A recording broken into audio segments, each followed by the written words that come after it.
So Florio projects that at least one, if not two, of the top 5 QBs could still be available when the Dolphins are on the clock between Justin Fields, Trey Lance, or Mac Jones in this situation. Now this was last year. Dolphins take a quarterback at 6. This is before the 2022 because season. if they take a quarterback at 6, if they're still deficient at playmakers, I would take. If Kyle Pitts is there, I'll take Kyle Pitts. If Jamar Chase is there, I'll take Jamar Chase. If Devontae Smith is there, all those other 2 guys off the board, I would take Devontae Smith. Now they ended up taking Jalen Waddle, but the 18th pick listen to Shannon's take. to go in there and maybe get an offensive lineman to protect Tua. But Skip, I believe you need to because what you saw from Tua is, Skip, like you said, what did he have around him? He had Jerry Judy, he had Ruggs, he had Devontae, he had Waddle. Everybody. So now give him a similar situation. Put a Kyle Pitts, put a Jamar Chase, put a Devontae Smith, surrounded with some of that other Gesicki at tight end. I think Parker, wide receiver. Yeah. Give him as many weapons as you possibly can to make him successful. Now, Skip, Chad Gailey is out as offensive coordinator. Eric Stutzville, I know him. He was the running back coach at Denver, filled in as a head coach for a minute. And George Godsey, they're now the co-offensive coordinators. I just believe, Skip, with Miami, because this division is not getting any easier. Buffalo's going to be the deal with. Yeah. I believe the Patriots, I don't know what you think about the Patriots, but I believe they'll be better than what they were last year. So this is not going to be an easy division.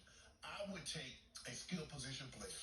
I would give Tua another year. It's hard for me to say, because you got to realize, Skip, the guy was coming off a major injury. So now he's a year removed from that injury. He's a year better in this system. Give him some playmakers. I believe Tua can be good enough to get you into the playoffs. With that defense, they're only going to get better. I would not take a quarterback at this position, in this spot. I would not. And now, he said all that. This was April 26, 2021. Now, Shannon Sharp put out this take right here on Undisputed when he was talking about Tua Tagovailoa. And he pretty much acclimated that he will put around him as much playmakers as possible to make life easier for him.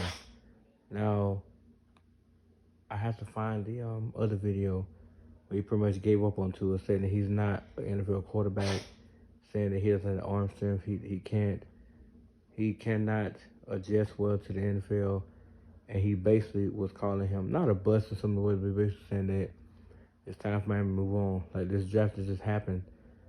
He was saying that if they can move up to get a quarterback, then do so despite the quarterbacks that sucked in this draft. He was saying it's time to replace him. So my question to Shannon Sharp is, now that they got Tyreek Hill, because they had a segment on here that was talking about when he overthrew the ball to underthrows to Tyreek Hill, Shannon took aim at him again about how his arm strength is in question. I'm like, it's the OTA. So who goes full speed in OTAs like that? Nobody. Nobody's going 200 miles an hour in OTAs. Just doesn't happen. But he's relegating that they should build around Tua in this segment to say, well, if you put enough around him, he's going to produce. He produced with very little around him. You got to remember his rookie year, he played 10 games, put up 1,800 yards. His second year, he played 13 games, put up 2,600 yards. If he plays a full 17 seasons, he put up well over 3,500 yards easily. But they went out and got him Tyreek Hill, which is an automatic 1,000-yard receiver. They gave him Jalen Waddle, another automatic 1,000-yard receiver. Mike Gronkowski is another close to 1,000-yard receiver. Cedric Wilson, 800 to 900-yard receiver. They gave him Chase Edmonds, the running back, Raheem Morster, and Sonny Michel, which all of them get 700 yards apiece. Now, this is not to degrade to it in any way, because to me, I still think he's elite. I've seen what he can do. I've seen him single-handedly keep the offense intact, keep games close. But people like Shannon here and people like Skip Bayless, they don't look about the stat sheet. So if it says he threw 26 times for 145 yards and a touchdown, well, he's below average. But what they don't tell you is the drop pass, or what they don't tell you is the missed opportunities by the receivers who actually dropped the ball en route.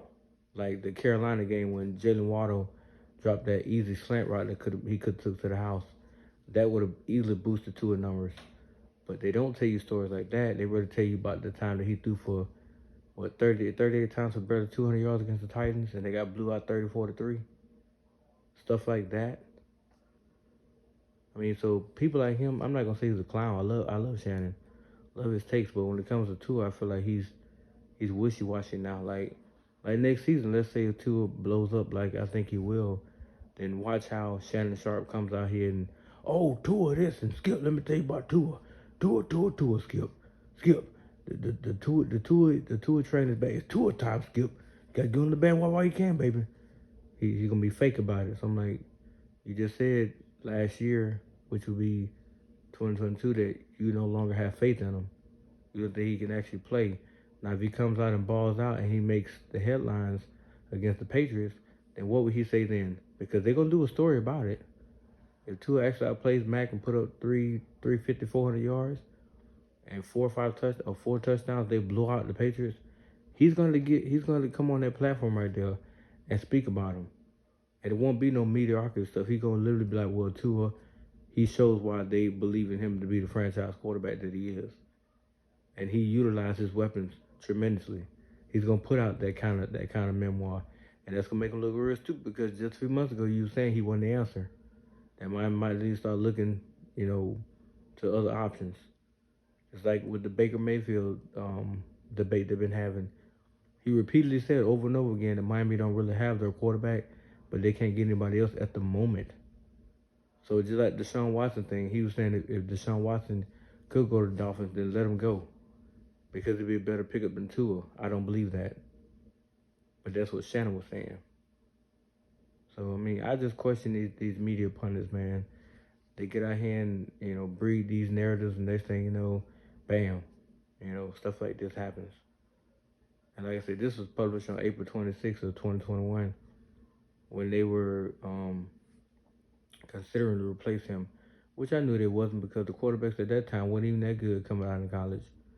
They had Mac Jones. They had Mac Jones was a highlighted quarterback, but I can't remember how the orders went in the draft. But I know Waddle and Chase went 5th and 6th. I don't think they even took a quarterback in the first 10 picks. Mac Jones was number 15, so after him, everybody else started to get drafted below him. But